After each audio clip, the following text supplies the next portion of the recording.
All right, well, I'm really excited that we can have this kind of candidate forum where it's people from multiple levels, running for multiple levels of government, office group. And we're recording tonight, so there will be a little time for questions at the end, and I'll just be restating the questions so that it gets into the video. This is where I live, basically. I live right around the corner, so on that level, it's also really exciting for me because you are my representative. Mark, hopefully you will be my, actually I'm not in your city council district, but hopefully you'll be my neighbor's city council member soon. And I actually just voted yesterday, so that's why I have the sticker. It's a little bit misleading. I didn't vote today, but the sticker gets mailed to you. So if you want a cool sticker, it might be in your house. So just don't forget to vote. And don't forget, if you're an independent, if you're registered as an independent, you can vote in the primaries. You just need to request a ballot for the party that you want to vote in. So that's my little preamble. You both have experience at a really high level of leadership in the state. So I wanted to ask both of you, looking at the city of Phoenix, looking at the state of Arizona, what do you see as the greatest challenges and opportunities ahead of us? And what's your vision for the future of our city and our state? City first? Sure. Hi everyone, thanks for being here tonight. For those of you that don't know me, my name is Mark Moeremans, candidate for Phoenix City Council in District 6, representing North Central Phoenix, Arcadia, Biltmore, and Ahwatukee. And as she was alluding to, today I work for the Arizona Commerce Authority as the Senior Vice President of Entrepreneurship and Venture Development. The Arizona Commerce Authority is the state's economic development agency, and we're focused on business attraction, expansion, and business creation. So I get to work with all of the tech startups in our state, and that directly ties into kind of, I think, where our city and our state are headed. Arizona for a very, very long time, State 48, new state, a long time. We were a services-based economy, sort of a sleepy bedroom community, snowbirds, retirees, and that is all changing very, very rapidly. As new industries are moving in, our population is growing, our economy is changing, our demographics are shifting. And so the Arizona, and specifically for me, the Phoenix of tomorrow is going to look very, very different from what we've been accustomed to over the past 30 to 50 years. Some examples of what that looks like: semiconductors are a major industry that have a history here in Arizona and are making a very strong comeback. Right now in North Phoenix, there's a $36 billion project going in for semiconductor manufacturing. And I tell people, imagine putting a city the size of Phoenix on top of Phoenix. That's just one industry, semiconductors. The supply chain for that is following such large projects. We're seeing the same types of investment happening across the metro region. Chandler and Intel are doing a $20 billion project, and additional companies are in our state's pipeline. We're seeing the same trends happening around electric vehicle manufacturing, lithium-ion battery manufacturing, SaaS technology companies. And so when you think about that growth and that shift in our economy and all of the changes that come with it, there needs to be a radical transformation in how we think about ourselves as a city, as a state, and the challenges that come with that. So at the city level, I'm really focused on kind of managing growing pains. Phoenix's population is set to double by 2040, in large part because of a lot of those macro trends that I mentioned. We've already started to see it with remote workers moving into Arizona, with more high-skilled, high-tech workers moving here. And we see the results of that in our housing crisis right now. Affordability, availability of housing. We see it in our water supply. Right now we're in the middle of an 1,100 or 1,200 year drought in the region. We see the effects in Lake Powell and Lake Mead. Here in the city of Phoenix, we've declared a stage 1 water alert. And that's before these water-intensive industries get set up and running. We're seeing the same growing pains in our infrastructure. Imagine putting 1 million more cars on the road in our city. Imagine the air quality, the impact on air quality that's going to have if we don't make a transition into electric vehicles and alternative forms of transportation. And so I look to other major cities, and again, as a city candidate, right now we're the 5th largest city in the country, we're the fastest growing city in the country. And for a very, very long time, I don't think we've internalized what that identity means and the challenges that come with that. Very, very quickly, we are going to wake up realizing that we are that large city, and face the challenges that large cities face. Our homeless population is rising. Public safety issues are becoming more of a concern for people. And so with that comes a lot of opportunity of we get to decide what we want to be when we grow up and how we want to get there and how we're going to tackle challenges that many other cities have gone through and are currently experiencing. I always tell people we're sort of Austin 10 years ago. Well, Austin right now is dealing with a lot of infrastructure challenges. It's a nightmare to get to their airport. Their housing crisis is several years ahead of our own. And so we can look to what other big cities have done and take inspiration from what they've done well, and take warning signs from where they also struggled. Because someone in economic development, let me tell you, it doesn't matter if we create 100,000 new jobs, if people can't afford to live here, if there's no water to sustain our way of life here, none of that matters. And so Arizona and the city of Phoenix are on this amazing trajectory, but we have to figure out the next decade, or else we're going to be back at square zero. So that was a quick rant, but I'll pass it over to the state level. Wow, there's a lot I want to react to there. First, Jean, thank you for moderating, and Mark, it's good to be here with you. Thank you, Equality Arizona, for hosting this. And We the People, what an amazing place. I've already spent more than I'm allowed to spend at any one place at a given time, so I hope everyone comes to visit. But, so I think that we have to look at some immediate issues to talk about the future. And you brought some of those up. Immediately, our homelessness and our housing issues are at crisis level. If you rent, your rent is going up exponentially. If you are buying, it's almost impossible to find that inventory.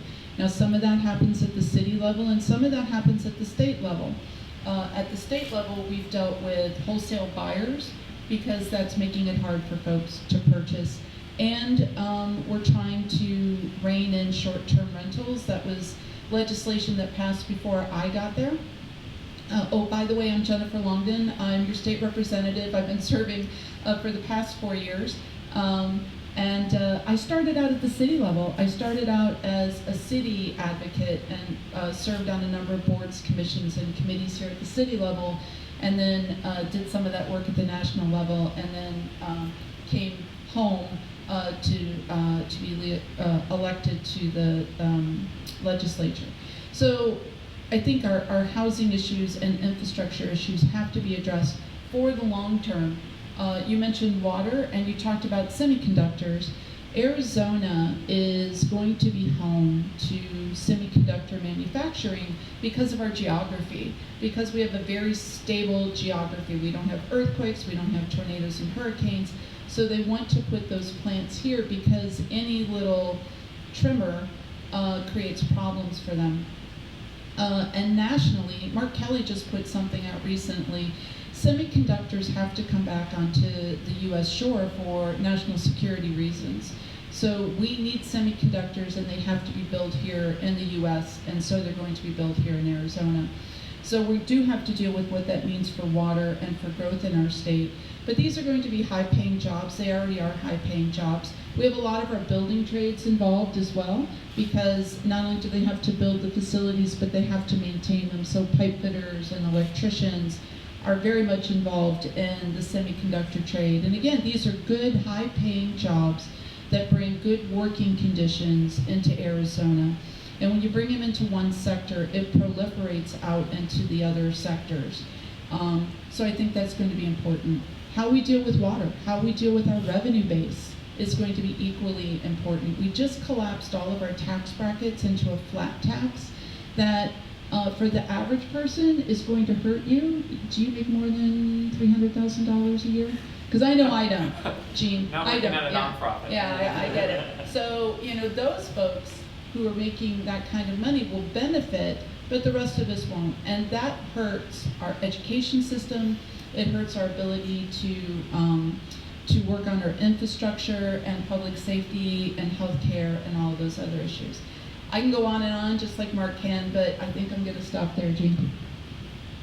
Wonderful. Well, that's really perfect. We're an LGBTQ rights organization, and there's these kind of non-obvious LGBTQ rights issues, but queer and trans Arizonans face higher levels of unemployment, underemployment, and then especially housing insecurity, and are more likely to be unhoused. So, I mean, one of the candidates who isn't here today isn't here because of an adverse reaction to the heat. Today was 111 degrees, and for people who don't have refuge, that becomes unmanageable. So these kinds of things are an LGBT issue. And like you're both saying, these are some of the biggest challenges facing the state. You're going to be in a really good position to address these. I don't think these are things that have federal solutions. I think these are things that have city level and state level solutions. And especially with an eye to some of the more marginalized communities or communities with less opportunity, what are some of the solutions that you're seeing? Can I answer that first? Yeah. Thank you, Jean. So, what folks who are online can't see is 18 years ago I was paralyzed by random gun violence, and as a result I'm a full-time wheelchair user. And I went from being a woman with great privilege to being invisible in a heartbeat. Not only am I invisible, I'm often not even seen as human, I'm seen as furniture. There's a wheelchair over there that needs help, not a person. And so that marginalization taught me an awful lot, and I began working on civil rights issues, not only for myself, but it took me a long time to learn the word intersection. I didn't, when I started, I didn't have that in my vocabulary. So I recognize the intersectionality of a lot of the issues that we deal with. When I deal with gun violence, I dealt with gun violence at Pulse, where, not only were those folks traumatized by the violence, but many of them were violently, brutally outed to their families and to their communities. They lost housing, they lost support through no fault of their own. Sorry, I took up over it. So at the city level, as I was working for I chaired the Mayor's Commission on Disability Issues, and it was one of my proudest moments when I was asked to lead the effort on amending the City of Phoenix non-discrimination ordinance. We were going to open it and update language on disability. The ordinance was old and used handicapped, which is considered pejorative. But at the same time, then Mayor Stanton wanted to upgrade the ordinance to make sure that we were protecting our LGBTQ community. And remember, this was before the nation overall seemed to have an appetite for it. This was something risky for him to do at the time. And I was really proud to be part of that effort and chair some of the original, the citizen-led public hearings, and then I was on the dais that day of the 5.5-hour hearing at the Orpheum. And now in the city of Phoenix, you cannot deny someone housing or employment because of who they love or how they express their gender. And I think that's important. I want to see that at the state level. I want to see it at the national level. Because I have a disability, I am endowed with certain civil rights that my LGBTQ brothers and sisters don't enjoy. And I think we need to change that at the federal level so that you cannot discriminate against someone for their LGBTQ identity. Again, I can go on and on about this, but I'm going to stop and let Mark talk. Thank you. I think part of why we're all here today and one of the missions of Equality Arizona is this underlying belief that representation matters. And the story that Jen is talking about at the 5 hours at the Orpheum Theater to get the anti-discrimination ordinance passed to include LGBT folks, one of the council members at that time was Tom Simplot, the first and only, so far, openly gay city council member for the city of Phoenix. I don't think that that's a coincidence, that happens at a time when he's on that council. Right now, Phoenix does not have any LGBT members of council. We're actually the largest city in the country without any LGBT representation. Having representation allows you to extend a lens of empathy towards groups that are experiencing the same issues as others in a community, but in a very different way. And so when you talk about, obviously homelessness is an issue across Phoenix, but youth LGBT homelessness is a different lens. That might be because a family member kicked them out because they were outed. It might be because they identify as trans and didn't have anywhere to go, or some of the shelters available to them didn't know how to handle someone going through kind of transition. And so there are ways to address issues that having lived experience makes a difference. Not only in housing, but I'll mention one very real example right now is currently there is a new public health scare going on across the country in monkeypox, which disproportionately affects LGBT individuals, specifically gay men. Again, I'll go back, Phoenix is the 5th largest city in the country. Chicago, New York, LA are rolling out vaccine systems, appointments, massive communications and public health campaigns to provide support, public health support to this community. Phoenix has been almost entirely silent. The group that's trying to deal with it here is the Southwest Center, which deals with HIV, AIDS, and other healthcare issues for LGBT individuals. But from a leadership, communications, and public health perspective, that's something that is missing.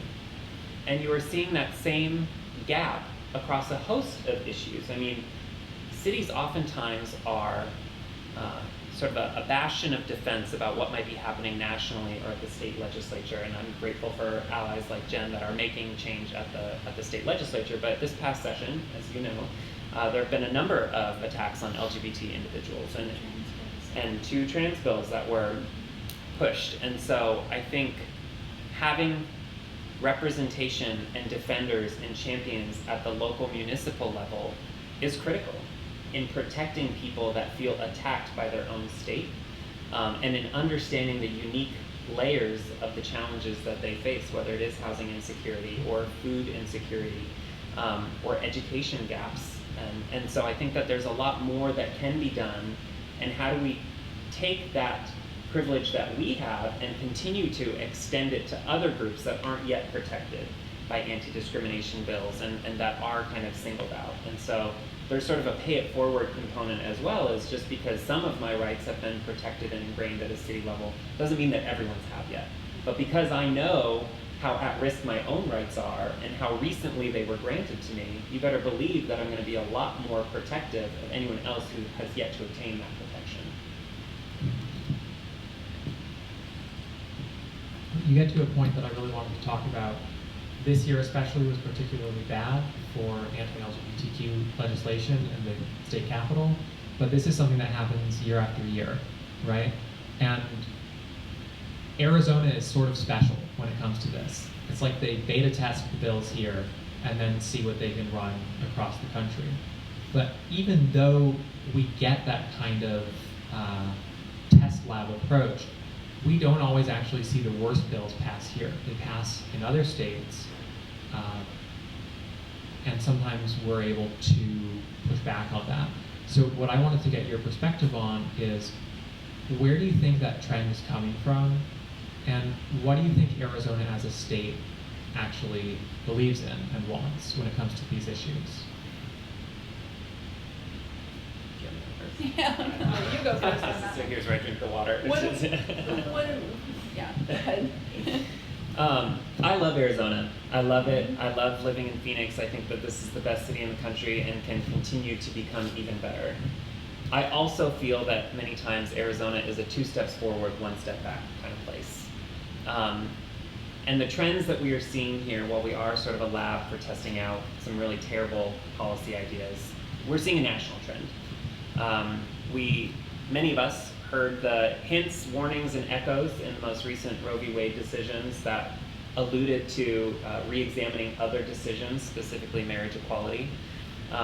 We have seen other states, the Republican Party in Maine has made it part of their party's state platform to be against gay marriage. And so this is a backlash trend that we are seeing in what I believe is part and parcel with kind of this rising authoritarianism and bigger question around kind of democracy and who's included in that. Arizona, Phoenix, we're not immune to those national trends. In fact, one of the things I loved about Arizona is I think that we avoided some of those national partisan conversations for a very long time, but have been sort of pulled into it. When I think about Arizona and what Arizonans want, I think at our core for a very long time, we were a very kind of frontier mentality and frontier state. And with that went a lot of libertarianism, which was, I don't care what you do, and you don't get to care what I do. Very, very recently, I have felt that start to shift as we get pulled into the gravity of kind of the national partisan conversation. And so, while I don't know if I have the ability to say Arizonans definitely want X, Y, or Z, I feel pretty comfortable in pointing to a very long tradition of Arizonans not wanting others to tell them what to do. And so I think that there is a tradition that we can point to, a shared agreement that says, in this frontier mentality, we get to build the lives for ourselves that we deem worthy and exciting. And you, government, don't get to tell us what that is or isn't. That's what I would say with respect to kind of this trend on anti-LGBT. I think because this backlash is so strong, the response to the backlash needs to be equally strong. And so whether that's people standing up as ardent defenders or champions, or even going back to kind of the 80s and 90s when this was all new and happening the first time, I think about Harvey Milk's advice of come out to everyone you know, because if you know one person, that will change minds. For better or for worse, I get to be out in front of hundreds of thousands of people. And I do think that that changes minds. I work in economic development. I have my MBA. I am changing minds and perceptions. And when people talk about what rights people can be allocated or not allocated, they have to see my face when they're telling me about that. And I think that that makes a difference. Yeah, I would agree. I was hung up when you said, what do I think Arizonans believe? And so I really needed to think about that for a second. And Mark, I think you're like taking things right out of my brain. That's like a magic trick there. When I came to Arizona 20 odd years ago, this was a very libertarian place. You do you, right? You do you. Just keep it off of my lawn, right? And what we've seen nationally is this rise of, and I think it's the last gasp, but that doesn't make it any easier as you're going through it, this rise of white nationalist fundamentalism that gives everything to this theology that is, cherry picks out of a book. And I think that's a big problem. What do I think most Arizonans believe? I think most Arizonans are still in that place of you do you. Just, stay off of my lawn, whatever it is. I go through my neighborhood. I canvass these streets here from Van Buren up to Thunderbird, from 19th Avenue over to one place, 40th Street. This is a pretty big swath of Arizona, and central Arizona, the area around Roosevelt Row is certainly different than the area around the Biltmore, and different than the area around Sunny Slope. But one of the things I can tell you universally is every place I go, I see folks who really feel the need to outwardly express and push back against this. Black Lives Matter yard signs, love is love, the one that says in this house we believe all of these things, but is missing disability, but I'm not bitter about that. Yes, I am. So I believe Arizona believes in basic human rights and basic human dignity and want to see it protected. It was in my second year as a legislator that I just proudly was able to vote to repeal no promo homo.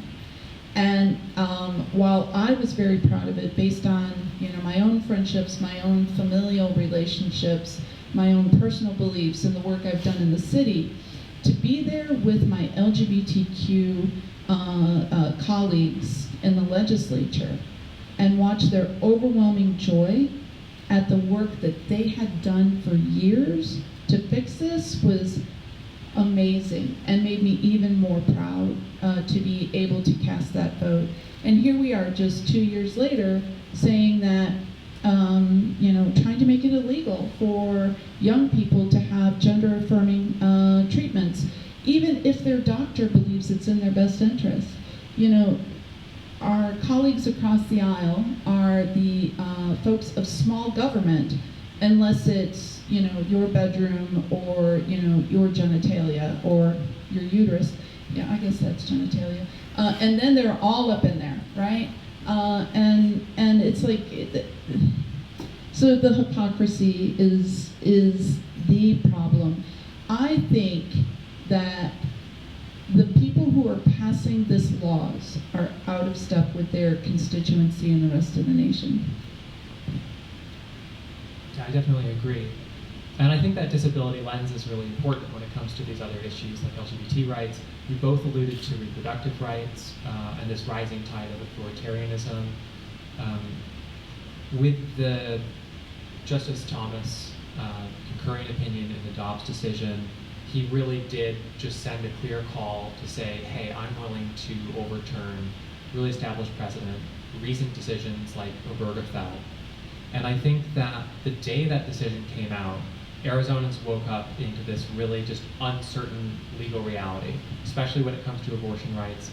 That's still shaking out, and it's really not clear where things are going to land.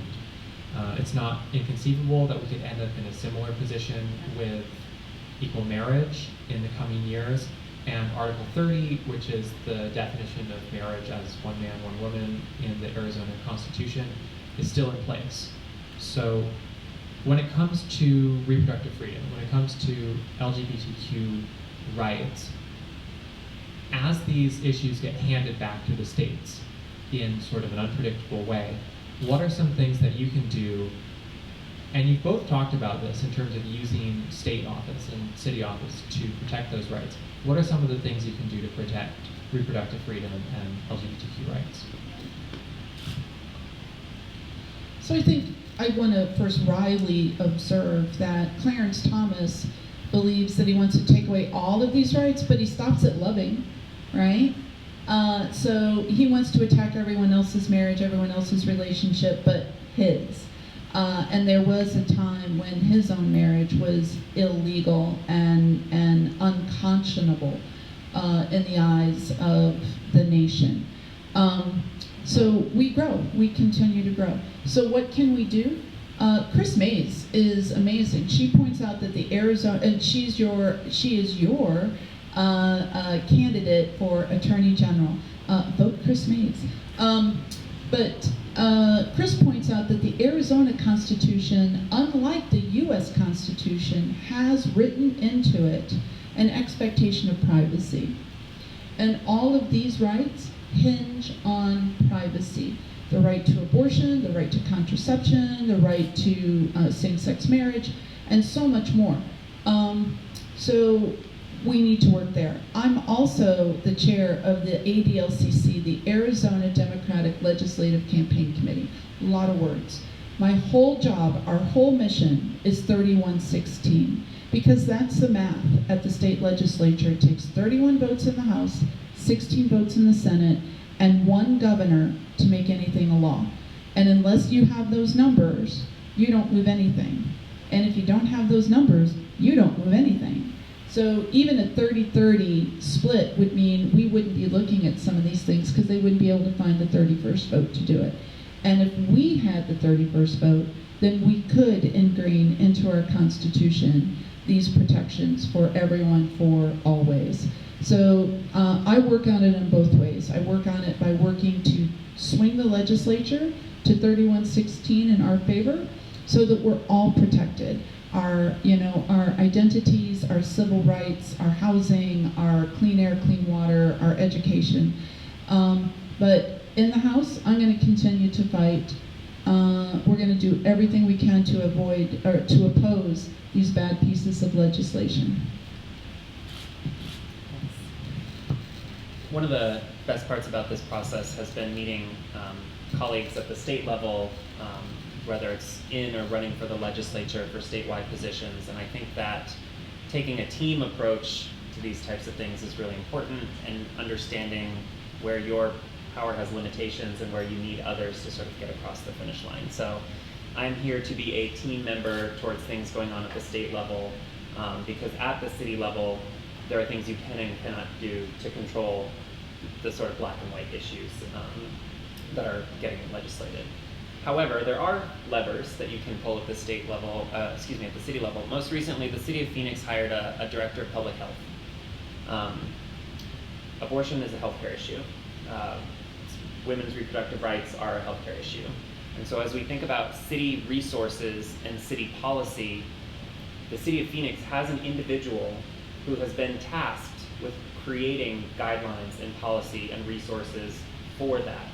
And I think making sure that the city manager and that employee within the city system have clear guidance and direction on how the council, which is sort of a board of directors for the city, intends for them to spend their time kind of finding resources and support for healthcare issues.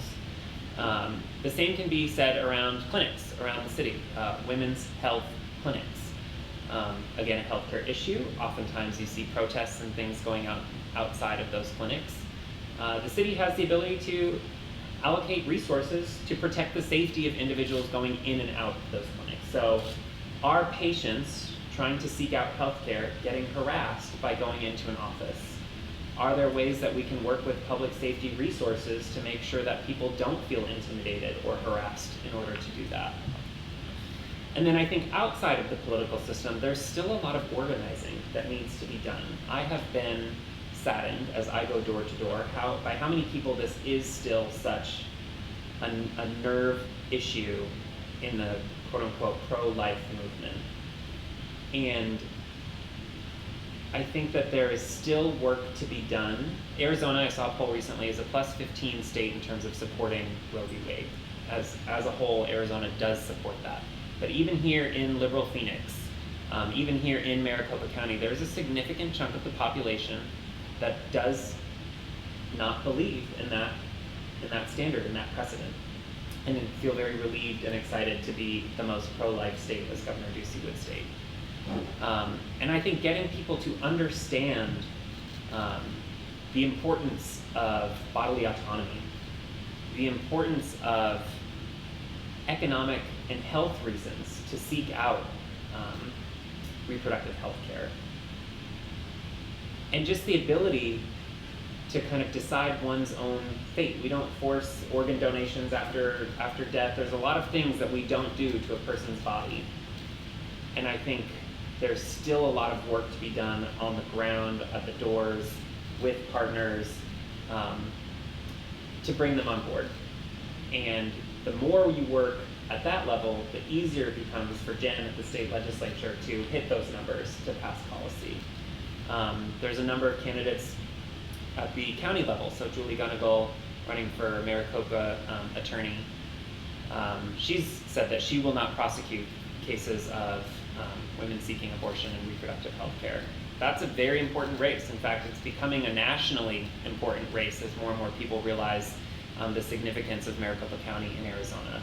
And so whether it's supporting specific candidates, whether it's cause-based, whether it's nonprofits and NGOs, I know Planned Parenthood Arizona has been doing a lot of work around it, but there is still a lot of work to be done in changing hearts and minds so that we can then change policy. So I said at the beginning that I was really excited to have someone running for city council, someone running for the state legislature, and partly that's because I've just become so fascinated in a project I've been working on, going through and just looking at the progress every single bill in the legislature has made over the course of the session. And what I found is that there are so many bills that are just some form of preemption against cities being able to do something. And of course there's a lot of laws that are like that. But then something that I also see in my work is that there's this big gulf, and over the past decade it's been widening between cities leading on LGBTQ issues and the state dragging behind. And I'm wondering, the two of you in these two different places in government, what can both of you do to try to heal that divide and work through some of those issues that we have, that tension between city governments and the state?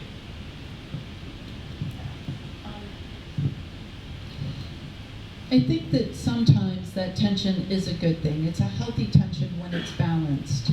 But on these issues, it's a problem. I think that the way that balance works is we have to make sure that the city voice is being heard, that the city is educating the residents on what needs to happen and motivating them to come out and talk to us. But like we just talked about, you were talking about safe harbors for abortion. We can fix that in Maricopa County, but if you live in Yavapai County or Apache County, it's still going to be an issue. And so that's why we need the state down. We need bottoms up and state down all at the same time. And so that's it. It requires a partnership. And I talk to the city council members that represent my area. They talk to me, I talk to the mayor. Look, we don't call each other every day. We're not braiding each other's hair or anything, but especially when it's important, calling up and saying, what's your perspective on this? What do you think? Or having them call me and say, do you realize that this bill you're about to vote on is going to do this at the city level? So I think it's a matter of good communication and working together to educate the residents in the district or in the area to understand their power in the process. As the city candidate, I will say my hands have been tied by the state legislature many times on a number of issues that impact a number of groups of people. Many of the time it is proactive and this was before the campaign, before the race, but as far back as masks. And the state kind of saying cities don't have the ability to mandate masks in these areas, and that's a state issue. But you see that trend, that concept, kind of nefariously seep into a lot of other issues that are less publicized. The one that I think about the most is housing. Cities, typically, in many states, have a lot of tools at their disposal to kind of deal with housing shortages, housing crises, like the one that we're in. And the state legislature has made it very, very difficult for the city to adequately respond to the challenges we're seeing now. So for example, rent control, illegal, we can't do it, the city can't mandate it. Rent stabilization, we can't do it. Inclusionary zoning, we can't do it. And so there's a number of tools that have already been taken out of our toolbox. You see the same thing on revenue sources. The city is very limited on what taxes it can levy and what adjustments it can make to that. And so we are at a fixed and growing population, and again, the tools that we have at our disposal are limited. And so I think that requires a few things. One, it requires partnership with people at the state level to say, here's what we're seeing and feeling at the city, and we can't, Kingman's a great city. I think there's great nature and hiking around there. Kingman has very different needs from a city municipal perspective than Phoenix. And the state is saying that we have to operate in the same way. So that partnership so that they understand what our unique needs are at the city level, advocates for what we're dealing with. And then also it requires creativity. There are still ways that we need to be able to act to get things done at the city level in lieu of the fact that we're missing all of those tools that many other cities would have. And I think we can look at other cities around the country and what they've been able to implement and use. We can do things the unique Phoenix way and figure out a way to bootstrap. I mean, there's a lot of market-based solutions that don't require, I always tell people, carrots and sticks. The challenge is the state legislature has taken away all the sticks. And so where can we get really creative with carrots in order to encourage the type of behavior that's going to get us through the problems that we're seeing now? And I don't have all of those answers, but Jen might have some. And so that Why are you blaming me? answers, creative brainstorming. And so being able to thought partner with people committed to this space about what have you seen work, or what are you hearing about, and can you move this bill through? And again, that's why I say having relationships with people at the state legislature and in statewide positions is very, very important, and has been a really fun experience of this process because our fates are intertwined, and we can both be very successful, all be very successful if we work together, understanding each other's limitations, barriers, challenges, and helping them overcome those.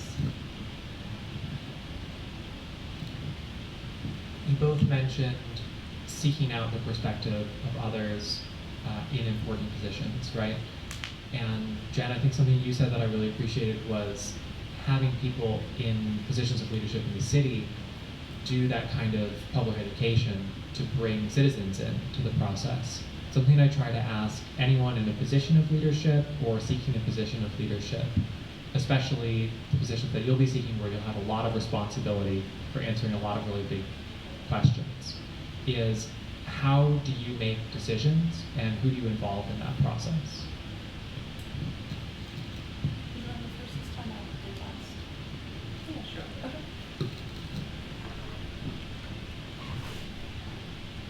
Asking for a position of leadership is a lot of responsibility.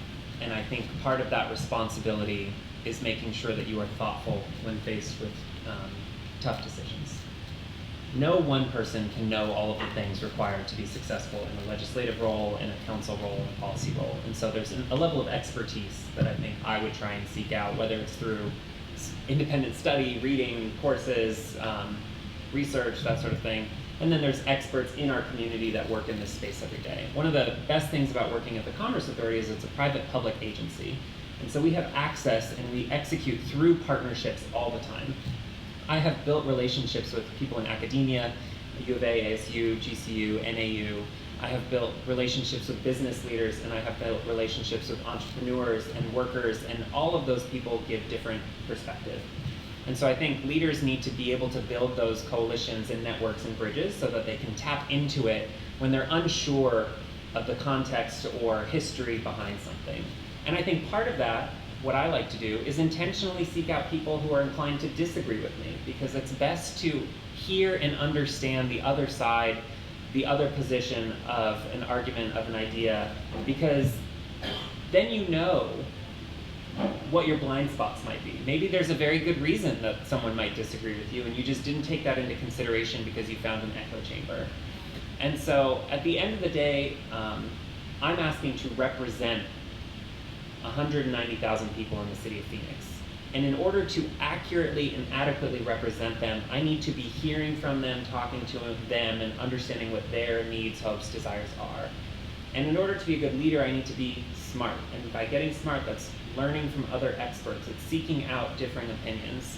And I have found a lot of inspiration from looking at what other cities have gone through. We have the benefit of being a new city. And so we've seen what has worked and what hasn't worked. And so sometimes seeking out those experts, those don't have to be local. And as Phoenix changes, I think one of my favorite crazy stats is only 35% of people here now are from Arizona. We have people coming in from all over the country. And so where did they come from? What did they experience? What challenges have they seen in their past city experiences? And where can we draw upon those to find the best solutions? We have the benefit of learning from hundreds of years of history in the New Yorks and the Bostons and the San Franciscos of the world. And so there's no need for us to make errors that others have made.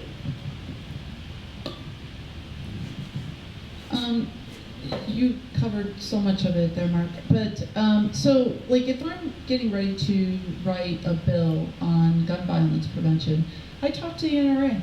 I want to know what they're going to think of it. I'm probably going to completely disregard what they have to say. But no, it is important that I hear what they have to say. I had a colleague, we came in as freshmen together, an amazing man who represented what was then LD7, most largely the Navajo Nation.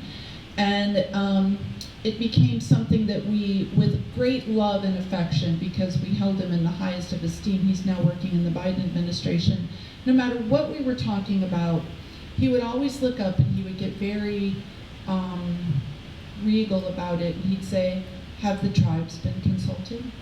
And it got to where we would ask, we could be talking about the quality of paper for ballots. Have the tribes been consulted? And at first, I didn't fully get it. And then I really did start to recognize how important it was. And that individual has taught me so much about looking around to make sure that everyone is at the table. When I write a bill, it goes through a stakeholder process. Certainly I talk to experts. If I'm writing a gun bill, I talk to Brady and Everytown and Giffords and Moms Demand Action and the NRA, but then I talk to folks, I talk to people. It's one of the reasons why in a non-COVID world, I haven't done it since the pandemic kind of locked us down. I make a point of once a month doing nothing but 1 weekend a month. I take the entire weekend and just go out and ride public transportation because I talk to different people at the bus stop and the light rail stop than I do in so many other places. These are folks that tend not to make it to my legislative office to talk to me about their issues. We do community coffees regularly. We go out and talk to people at doors. We do all of the street fairs and these kind of public events, not so much to just be out there, but so that we can talk to people. We can learn what's important to you. What do you think? And to also break down this barrier that you can't talk to the people that you elect. You should be able to talk to the people you elect. You did it. We worked for you, right? It was your vote that put me here. You get an opinion. So I think that it's important to always remember that and always look to see who's not at this table. Well, thanks so much for being at this table with me today. Before we close, and I do think I want to open it up if there's any questions in the audience, but if there's a final message that you have for voters watching or sitting here, Mark, I know you have these signs. So if you have like a closing message, I'd love to hear that. Well, Jean, again, before we get to any participant questions, thank you for inviting us to be here. Really grateful again to For the People and to Equality Arizona. You can find more about me at my website, jenforaz.com. You'd be amazed how many ways there are to spell that. So JENFORAZ.com. I've done a lot of work since I've been there on gun violence prevention, civil rights issues, especially disability rights issues, but civil rights issues overall, environment, and I'm not done yet. There's so much more work to be done that I'd like to continue to do. But whether I earn your vote or not, I need you to remember this math because it's really critical. 31-16-1. So after this primary, because here in our district, the candidates who will be serving you in the state legislature are decided in the primary. We don't really have a big competition in the general election. So after this primary, especially if you live here where we live, Jean, I need you to go out and work for those candidates who are flipping the state so that 31-16 is in our favor. So donate, phone bank, walk for them, or roll for them, whatever you can do. Because if you're angry, if you're hurt, if you're afraid, like I talk to people who are like, I'd be too afraid to go up and knock on a stranger's door. How afraid of you are that you're going to lose your rights? How angry are you that those 5 people in the Supreme Court just invalidated the rights of half of our nation? If you're angry about that or afraid of what comes in the future, you've got to go out and help to change that. Sitting back, and as much as I love The Office reruns, and they are pretty amazing, right? That's not going to get it done. So please come out and help us. We say it all the time, but it is pivotal in this election cycle to elect people who are going to protect you and your family and your rights. Similarly, I want to extend thanks and gratitude to Equality Arizona for putting on this event, for the people, for hosting in this wonderful space. And it's a privilege to share a table with you. My website, if you'd like to check it out, markforphoenix.com, all spelled out, so that's M-A-R-K for phoenix.com.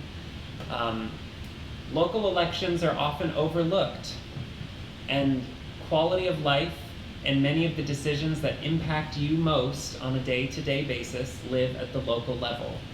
My campaign is a little different. Our election is nonpartisan and will be on the November ballot.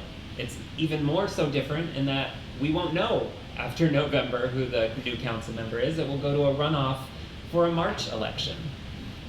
And they're counting on you to forget, or they're counting on you to disengage. And so it requires a level of paying attention for the next several months in order to determine who's going to represent you in a very important body, controlling billions of dollars in budget and resources and really prioritizing where our city's going. If you do happen to live in North Central, Arcadia, Biltmore, or Ahwatukee, I've got some great lawn signs here. I'd love to send you home with one. But more importantly, meet the candidates and understand what your choices are and what's at stake in this election. I like to talk about where our city is headed and where we could head. Phoenix is growing up, and we get to decide now what we want to be when we grow up, not just in terms of our economy and many of the challenges that I mentioned, but what do we want to be known for? What's our identity? We have this amazing mid-century background and history that we can point to. We've got this incredible art scene with infusions from indigenous culture and Mexican culture and Southwest American culture. We have some of the best food in the United States, and these are all areas that we can highlight to say this is who we are, and this is who we want to be, and let's lean into that. I think for a long time, people in Phoenix have settled, either in what they expect from their elected officials on council, what they expect to receive from their city, and I am here to tell you that it's okay to expect more from the people representing you. Are they hardworking? Are they thoughtful? Did they earn your support? And are they providing you with a city that you are excited to call home and proud to live in? And I tell people a council member has two jobs, two levels that they have to operate. I'm going to tell you all about trash pickup, and I'm going to get you that speed bump on your street so that people aren't speeding. But we've got a 10-year master plan coming up very, very soon. And whoever has their fingerprints on that plan is going to have a very direct say in where our city moves over the next decade.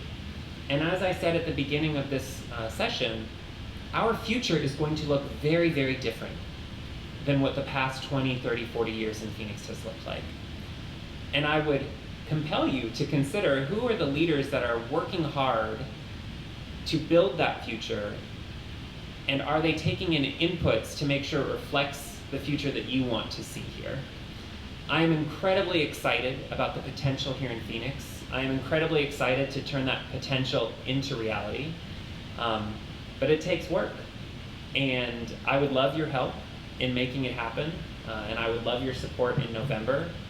And I welcome any conversation, thoughts, and questions about what is happening at the city level and across our state. Thank you.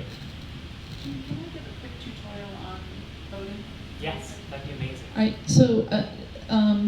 so if you vote by mail, you've probably received your ballot in the mail already. It's the big yellow envelope. Please don't throw it away. If you don't have it by the 15th, call the county recorder and ask where it is. Take out your green envelope, sign it right away, because that's one of the reasons ballots get invalidated. People don't sign their affidavit on the outside. So I make a point of doing that first. Vote from the bottom up. That's really important, because the closer the election is to where you live, the more local it is, the more impact it has on what happens in your home. So school board elections are really important. City council elections, mayoral elections are really important. These all matter. Folks don't understand how many county positions are going to be on the general election ballot. So vote from the bottom up, because everyone thinks they need to vote for president and senate and then forget about the school board folks, and it doesn't happen. Make sure if you have a mail-in ballot that you mail it in by July 27th. If you don't mail it, carry it into any of the polling places. And if you are an independent, you can pull either a Democratic yay or Republican boo ballot. Not that I'm being partisan. That was subliminal, wasn't it? Yeah. Or if you go in and vote in person, you can pull the ballot right then and there when you sign in to vote. So independents can vote in this primary, and we encourage you to do so, and make sure you vote in November. Thanks so much. She mentioned the just sheer volume of county positions on the ballot this fall. If you're interested in what those actually do and the impact they'll have on your life, we have on our voter guide, equalityarizona.org/vote, we have a rundown of what every single thing on the ballot is actually responsible for. So check that out. Are there any questions from the audience before we close? All right, then in that case, thank you so much for being here, and don't forget to vote. Thanks. Thank you.